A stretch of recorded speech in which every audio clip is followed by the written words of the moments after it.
where the master truly acknowledges that they're still a student.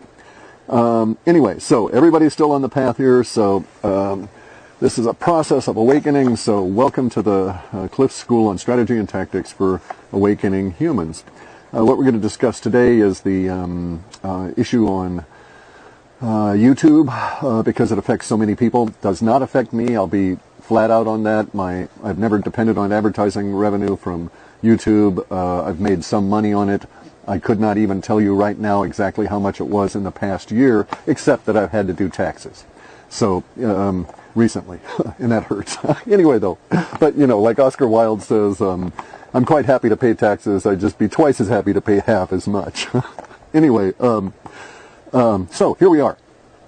YouTube ran into a problem. It was apparently an existing emotional problem for YouTube and its advertisers. As a bubble was pinpricked by the Wall Street Journal with an article that may or may not be bogus. Doesn't matter if it's bogus. At this point, the damage has been done, and the end result is the loss of advertising revenue. Now, the way that this shapes up, we're going to sort of treat this like a War College situation briefing to tell you where everything is at the moment, and then we'll go ahead and discuss some of the strategies and tactics that are that are potentially available to you as an awakening human if you're caught up in this. This video is primarily for those people that are actually caught up in this and may have to react to it. So our strategy and tactics briefing begins with a brief discussion of where we're at and what's happening. And so we have YouTube up here. Can we see that? No, not a chance in hell. Okay. So YouTube has an advertising issue. The advertisers are trying to sell things. And whether it's a position, a product, an idea, whatever, it just does not matter. The advertisers are trying to sell things. In the process of trying to sell things, these advertisers have submitted themselves to YouTube's algorithm, and the algorithm, in the advertiser's view, is sloppy. Now, we've also got to acknowledge a lot of the advertisers are sloppy. They don't, when they set up their ads, they don't set up exactly what they think they are, or what they should be setting up in terms of their limitations and constraints, because YouTube and Google allow you via negative selection to isolate and not associate with anything you want that you can find and clue into based on a keyword. So YouTube and Google in that regard, both in the YouTube advertising platform and even Twitter. These are the ones I'm most familiar with. All three of these platforms allow you to, as an advertiser, disassociate from any level of language. So the onus is really on the advertisers. They could have done this all along and never bothered with any of these issues. If the advertisers were smart, they would employ really good radical linguists and go through and set up ad campaigns that were exclusionary and were targeted exactly to the people they were after. I did this. I was very successful at it. It's relatively easy. And these platforms, YouTube, Google, and Twitter, assist you in this, and that their software is very reasonably well designed. And so if you know what if you think about it, you don't even have to know what you're doing. You can do it as a novice. You can go through there and decide, no, I don't want my video associated with, any words around the quoted phrase, white supremacy. I don't care where it comes up. I don't care if it's an academic discussion or if someone's touting it as a lifestyle. I don't want to be associated with it. It's that easy. So, it's not a problem. Anyway, so advertisers are trying to sell stuff. They ran into these word issues. The Wall Street Journal, being buttheads and basic dicks, decided they were going to use that to come on up and nail what they saw as a bubble that was supporting their hated enemy, the alt anything. Because they don't care if it's alt right, they don't care if it's alt left. If they don't control it, they don't want it around, okay? Basically, that's really what it amounts to. Wall Street Journal here will just read in any legacy media, any old mainstream media. Now, they think the way old mainstream media thinks, okay? These guys, so therefore, because they have been dependent upon advertising their entire existence, And because YouTube was not smart enough to come up with any other kind of a operating algorithm for their structure, operating mechanism, and so relied on the old print media paid advertising kind of an approach, we're in this particular, some people are in this particular problem. Okay, so the Wall Street Journal decides to pop this particular bubble of advertising dollars, ads and dollars that had been feeding the alt anything, alt left, alt right, it just did not matter. And so Wall Street Journal writes the article, they get everybody whipped up, and the advertisers leave the platform. They hold back their dollars. So their advertising dollars are going away, and Wall Street Journal and the legacy media is of the opinion that this bursts the bubble and causes the deflation of the alt media. Rather, takes away its operational base, its funding, and that's their goal there. Get rid of the funding. And so they try that, and that's what they end up with. But it's only temporary so far because YouTube still needs to stay in business. So YouTube still needs to have the advertisers. So it's not enough that the advertisers have decided to leave. YouTube has to say to itself, okay, well, how do we deal with getting them back? And once they're back, how do we keep them happy? And so on. So YouTube is developing a strategy around this, as everybody is. Those that are affected by it, those like myself that are marginally affected, not in funding, but in the nature of what's going on in terms of information available and so on. So YouTube's strategy is controlled by keywords. That's what they're attempting to implement right now. There may be another strategy behind that, though, in the sense another strategy to be rolled out later on. And that other strategy could involve, let's just say, a human intervention through software in at least getting approval. And this would be to get advertising. So this would be some form of partnership approach. Not only would you have to be authenticated and vetted as a human that they could reach through, and be taxed, basically, reach through your banks and so on, but you'd also have to be vetted as somebody who isn't going to use language they don't want you to use. And that's really what it comes down to. And so, regardless of what kind of language it is, if it falls on, too far that way or too far this way, they don't want you using it. And so, except for when they want you to use it. Another thing entirely. So here we are in this situation. Now, the people that have been damaged by this, curiously, of course, are going to be all of the alt-right, who are the intended target of the Wall Street Journal.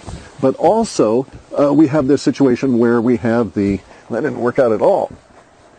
Man, it's just too wet in here to do that. Okay, so we'll try another tack. Okay, so the people who have been damaged here are curiously not merely the alt-right. It also includes the entire spectrum of the alt-sexuality or alt-gender, alt-identity thinking. Okay, so that entire genre, or not even a genre because there's multiple genres within it, that entire area of thought within YouTube has been slammed by these ad boycotts. And that was a developing problem before the Wall Street Journal decided to come in and muck about with things. This is simply because the tendency of the content was towards the extreme. And then within that area, they found themselves making some money off of their content. And so the only thing they could really grasp at that time was that it was the extremity of their content that was drawing the audience. And then they would produce something more extreme, and it was on a self-perpetuating cycle, drawing more audience and more money and so on, until basically they ended up, as all people on YouTube do, or anybody in the media this way, you end up consuming yourself and narrowing in on a focus that you think is what draws the audience. And so you become basically a caricature of yourself. And that works for a while, and then the audience falls off. So most of the YouTube and other alt media practitioners, many of them are just new enough they have yet to go through a single cycle. Now, a mental cycle can be thought of in the print world as 2 years. Basically, it's 26 months, but for our thinking, 2 years.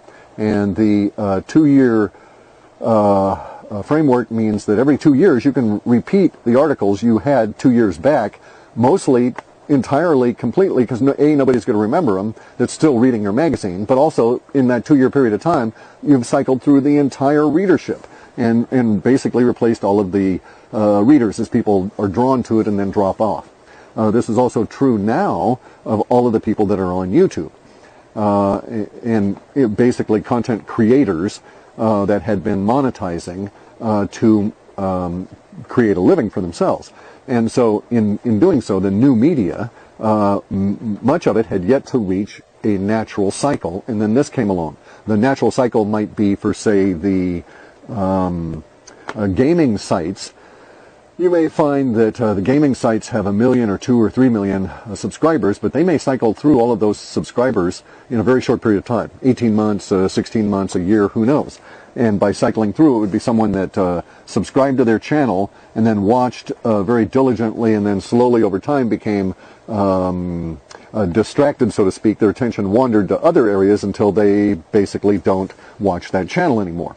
That process on gaming channels might be in a range from 2 months, where you're bored with this guy after 2 months, but some of these other fellows have enough things of interest that you may hang around on their site for 6 months, a year. It's not. I have yet to determine that. I wasn't really interested in even going into that. It was just an ancillary part of this. So the numbers are not solid there, but the concept is, and it has to do basically with a boredom threshold. When do you get bored with a content producer's content? And at that stage, you go and find someone else. You piggyback and you go on.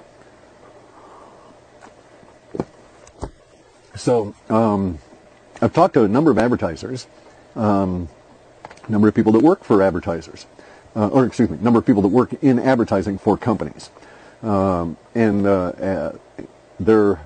I've learned some things about the advertising world in the new media, and have discovered that, for instance, the many beauty channels have a very high cycle rate, that they tend to have very fiercely loyal followers, short duration though. They just don't stick with the channel all that long, but can be effectively advertised to while they're following the channel. Unfortunately for those channels though, their longevity is very, very short as well, and it seems to have a bell curve and peak and fall off within about 4 years. And it probably has to do with the changing nature of the individuals involved and the spread of interest you get as you grow older. And so in any event, these channels fade out fairly quickly. And those channels are also trapped in the extreme aspect of this. They get started in, there's some perks to doing the YouTube thing, and then in order to keep it continuing, they end up getting more and more extreme, and so attempt to draw more audience that way and grow it. And the metaphor, the model, doesn't really work for that particular niche market that way. So they've been hit hard by advertising ban. The alt-sexual media, alt-sexuality part of this, alt-gender part of it all has been hit hard. Alt-right has been hit hard. Everybody advertising on YouTube, or getting advertising revenue on YouTube, has been hit very hard, except our legacy media buddies of CNN and, MSNBC and all of these guys. Wall Street Journal, any of those kind of fellows. So those guys are still doing well with their corporate buddies. Now, the point of this particular talk was to bring up the idea and enlighten the thinking towards alternative means for using the same platform. Because fundamentally, here's the problem YouTube faces. They can't get rid of all the alts, all right? That's a huge chunk of their audience. So, for instance, if YouTube existed only with approved sources, I'd never go there. I'd never watch videos, wouldn't spend a moment of my time on it, nor, as a creator, would I put stuff there. I would put stuff over in a paid site even like Vimeo. That sort of thing. So YouTube has a very definitive limit here, and what they're going to run up against and what they have yet to grasp, and they're in the process of going through that grasping and understanding and having it become internalized in the noggins of the people that are currently the buttheads and dicks in charge, is that it is the alts that are the counterculture, that are the drawing source, that are the emotional media. It is not legacy. So, for instance, let us look at it in another way. Should YouTube decide to go over to entirely approved legacy media sources for news and everything, they're basically signing their own death knell or death warrant as a corporation, because we can see that CNN, MSNBC, broadcast media, Wall Street Journal, all these things are dying, had been dying hugely, and are not growing a new audience. So they're and are not attractive to any of the generations other than those that were raised on them. So they've got a real issue there. They need the alt media. They need it to continue. They need it to be healthy in order to continue to bring in those people that could be drawn there. So YouTube's approach at this point is going to be as follows, my prediction. They'll draw a Berlin Wall between two halves. They'll have the alt over on one side, and they'll have the approved on the other. And they will still attempt to try and drive their alt traffic this way, and they, I think, will become they will be sanguine about the generation and death of the alt side. In other words, the alt media, not receiving dollars as the legacy media does, will necessarily generate and die lots and lots and lots of creators that will come on in and not be able to make it go. They won't be able to come up with a metaphor or some theme that allows them to make it without the advertising revenue coming in. So some will. Now, in doing so, in doing this wall here, as well as hurting the alt-right, alt-political, let's call them that, and the alt-sexual gender, alt-sex-gen, and not only hurting those guys, they've also damaged all of the body people, male or female, bodybuilders or beauty channels, all right? So they've damaged those guys. There's a lot of them. There's a surprising number of those guys. They've also damaged all the health channels. That actually was part of their goal. And they've damaged all of the gaming channels.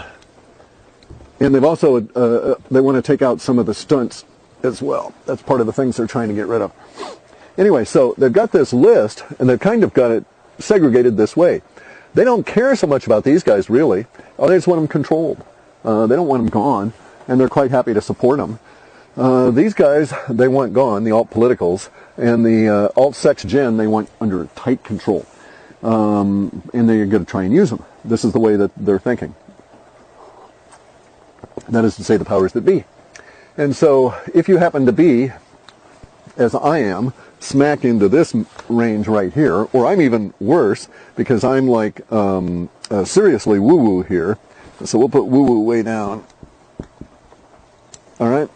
And so under those circumstances, since I'm down here, and they're really after us, I knew what I was getting into, right? I mean, it was like part of the proposition. I was an adult when I went in and did this. Oh, some of the shit I'm saying here might get me killed. Who knows, you know? These people are wacko. They're bad shit. They're crazy. They don't behave like normal, regular humans. Many of the people at the top are pedophiles. Many of them are being blackmailed. Probably most of them are constantly stoned on all kinds of bizarre drugs we've never even heard of. And that's our world. That's the world. Welcome to our world, okay? And so this is the world we live in. So, if you're up in any of this area here, I feel bad for you guys. I feel bad for you. You're just collateral damage. You know, they wanted to control us. If you're down here in the alt-sex-gen stuff, there's nothing I can really recommend for you because it's been seriously targeted. If you've been making money that way, maybe you can go back to it if you get extremely academic and that sort of thing. You'll still have the audience to some extent, and they might allow ad revenue to come back in, but it seems a little dodgy at this point. Up in this area here, there's some things you can do. You have to recognize that what they're doing is they're controlling you through the advertising. Advertising dollars. And in doing that, if you want to control, if you want to take back your control of your own situation, then you need to sever that bond to the advertising dollars and just write it off and figure some other way of making money. So you can go to pay-per-view, where you have enough of a loyal audience that you're able to set up a paywall and people pay a couple of bucks a month to see, or week or whatever it is, to see your videos, maybe on an individual basis, and it's pennies, who knows. The micro payments idea is really good, where you hook up with Bitcoin and that kind of thing, and then send out a password, and your videos are up for a short period of time, and then they drop off. And you can manage all of that on your own PC. There's also the idea of sales directly, in the sense of selling, like Philip DeFranco sells T-shirts, so you can sell stuff directly. Once you get a loyal audience, they will send you in dollars by buying your stuff directly, and then you're no longer dependent on the advertising revenue. Beyond the pay-per-view, the micropayments, and direct sales, you can also work on the idea of independent advertising. Okay, independent advertising. Well, independent advertising, it's down there. Because here's the idea on that. That's the idea that, okay, so let's take the example of one of these fashionistas. Frequently they get hooked on this whole YouTube thing because they go out and they do something, or they see someone else doing it, and then the clothing manufacturers mail them a bunch of crap, right? And so they do a try-on, or whatever it is they call them, a modeling, where they model the clothes that have been sent to them free by these people, and they're just thrilled. They got all this free stash here, free clothing, and this is just cool as hell. Can't beat this. And then they're hooked. It's like drug dealers. Hey, here, you want a little bit of crack? It's good for you. Wake you up in the morning. Anyway, so the fashionistas are in that situation where they can actually do this for as long as period of time as they're into that particular mindset, and they're able to develop that audience. If they have the personality that draws the audience, they can do direct sales or of independent advertising for the people that provide them with the products. That is to say, they can make infomercials, basically, and so make revenue that way, where the advertisers pay you directly for a product that you produce, right? And so one thing that might really shake up the world would be if a lot of the YouTubers that fall into these categories right here, that had skills, were to go out and independently make spec advertising for companies they happen to like. Not for showing necessarily, maybe there'd be competitions and stuff, I don't know, but also to show the companies. If the companies like it, maybe they would sponsor the ad. It costs you a little bit of time and effort and ingenuity to put together something that you think would help sell their product or get their message across, and so on, to the point where those people are likely to give you money and support your efforts in the future. So talent is usually supported in history. By a number of different approaches, talent usually ends up finding its way. So if you're good at this kind of thing, that's a really good approach.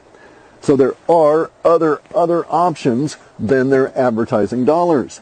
And there's a lot of people aren't going to want to hear this. It means working. You got to get off your butt and you got to do stuff. You got to, set up the sales connections to the corporations, all this kind of stuff. All these things you can learn. None of this is beyond you. You figured out how to use all this technology and make these videos. So getting the things funded is within your capability. This is something that is not necessarily easy. It'll be challenging, but when you're done, you'll own that. And you won't be, being strangled by your short hairs when the advertisers cough.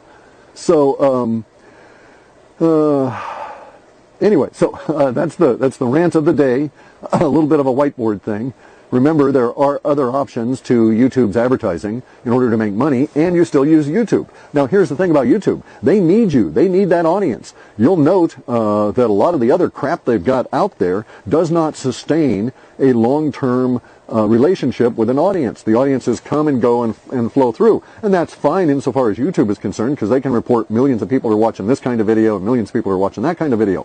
From an advertiser's viewpoint, though, most of those millions of people are a waste, because most of those people are not going to have any kind of a brand identification or brand loyalty that piggybacks off of that video or that genre into their product. Unlike the alts, all right? All of them. I mean, look, Alex Jones makes enough money to support a crew doing that work there with his sales, with direct sales. So there's your role model. There's somebody that has gotten out and invented a way to get it done and has achieved it and gotten it done. So guys, it's not that difficult to do. And as I say, it cuts the cord on advertising. Now, YouTube admittedly doesn't need me, all right? Doesn't need any of us. At the moment, it's getting 400 hours of programming videos being uploaded every damn minute. So it does not give a rat's ass about any individual given or creator at all, because we're replaceable. We're self-replacing. As soon as I stop making videos, whatever little time slice I'm allotted by universe is taken over by somebody else with their own ideas, and off they go. So YouTube doesn't care about us on an individual basis at that level. But it does care enough, even though it's a failing company, never made a dime in profit, that sort of thing, is supported by Google, its parent, it does care enough to form and spend millions of dollars on all these creator promotion things. Their idea, their version of the Oscars, their version of all these creator schools, all these things, and the staff devoted to corralling, and that's really what it is. That's the whole point. It's not to pump up the creators. It's not to pump up the YouTube brand, because they don't have to do that. The technology is so nascent, and there's so many trillions of people on the planet, billions, that have yet to even see YouTube, that growth is not an issue for them at this stage. But what is an issue is controlling the creators. So they've corralled them. They're attempting to corral them with all these free gifts, sucking you in, saying, hey, look, you get a silver whoozy, was it? Because you got 100,000 subscribers. And oh, by the way, we want to invite you over here to this creators workshop where we'll teach you how to do shit. And basically, they're teaching you how to do stuff their way and not do those things they don't want you to do. And so it's a control mechanism. And it's working. And it works really well. So, there's no reason for them to stop that. And like I say, they don't need any individual or even genre of creators, except that they really do. And this is what they're in the process of discovering right at the moment. And it'll take them some months to discover this, okay? They're going to have to take a couple of big hits before this really gels out. And I would not look for the advertiser issue to be resolved for 18 or 20 months, minimum. It'll be up and down like currencies fluctuating over that period of time as they go through this process of discovering what YouTube actually is. Now, I've done a lot of analysis on YouTube because I had to go through and do that in order to be effective in the process of going through and discovering what is or discovering some of its underlying operating principles. And it's going to end up discovering who and what its audience really is. That discovery is going to change how YouTube does things.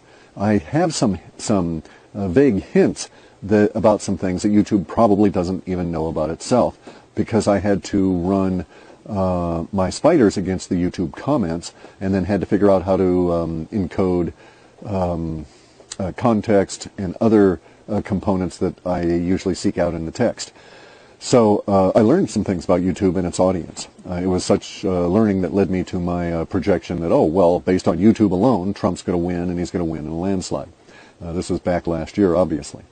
And it was during the June, July, and August period that I got really intense on YouTube and ran all these things through. And it was at that point, actually, that I happened to catch in real time some of the algorithm changes, just in the way my data capture was working, and the fact that I was doing analysis on YouTube in order to fold it in as yet another social media being folded into our process.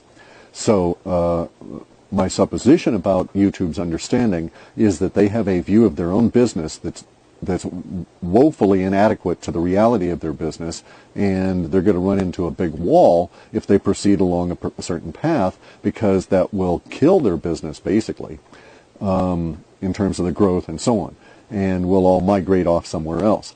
That's not the case at the moment. Everything in terms of my data sets shows that we're in for a very rough couple of years with the media wars going on, but during that period of time, it will be possible for people with a plan to implement that plan and plan the work the plan, and succeed.